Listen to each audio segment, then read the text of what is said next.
Hello, it's Phil Thatch and I'm out here on my back porch, and right now it's college football season and Heather and I have season tickets to the University of Tennessee football, plus we're going to go see Georgia play one time down in Athens.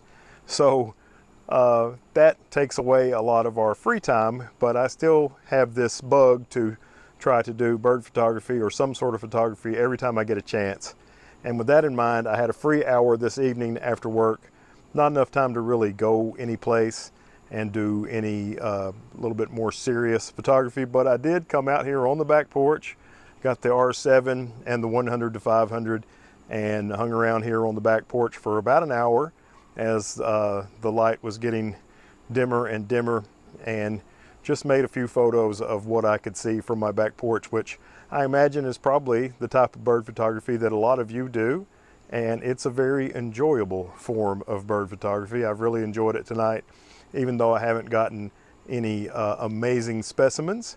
I did get an opportunity to get a fairly good photo, I thought, of a female northern cardinal right over here in the Leland cypress. And I saw a few other birds. I've got kind of a brush pile down there where I prune some of my trees and make a brush pile, and I call that habitat. And I saw some Carolina wren down there on the brush pile and made a few photos of the Carolina wren.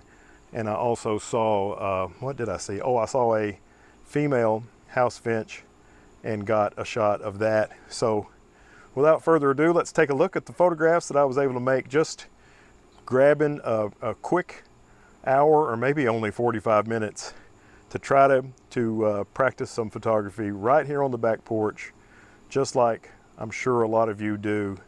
And if you do that sort of photography, I would love to hear what sort of birds you see on your back porch and what you have done to try to attract birds to your backyard. So let's look at those pictures.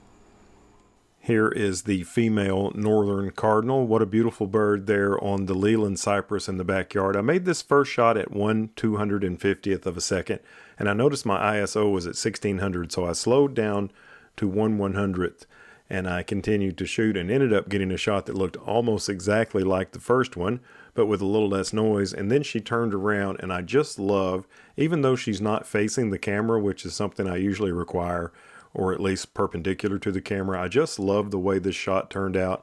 And I was able to kind of do a little bit of a creative edit to make it look like the light was beaming down on her. Now here is the Carolina wren down on the brush pile below, the first of two shots of the Carolina wren I'm going to share with you. This is my second favorite of the two. And this photo is another one that I was kind of creative, the way I made the light look in this picture.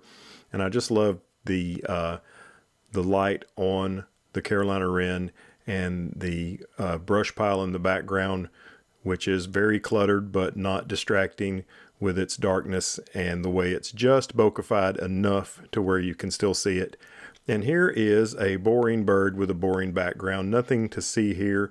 This is a female house finch, but I did mention it in the video clip, so I decided to go ahead and share it with you.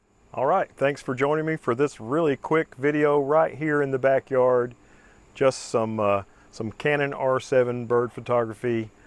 All of this was done in electronic shutter, which I really prefer for bird photography, and I always put mine on the middle speed, which is 15 frames per second on electronic, and shoot compressed raw. I think that's really kind of the way to go for perched birds. And anyway, thanks for joining me for this quick little video. Hope you enjoyed it. If you did, a thumbs up would be greatly appreciated. If you want to see some more videos like this and some more elaborate videos that don't involve just stepping out on my back porch, sports, street, wildlife, macro, all sorts of stuff on this channel. If you want to see some of that kind of thing, don't give me a thumbs up, I already asked for that. Subscribe and hit the bell. So thanks a bunch. Have a great day, and as always, I look forward to seeing you in the next one. Bye-bye.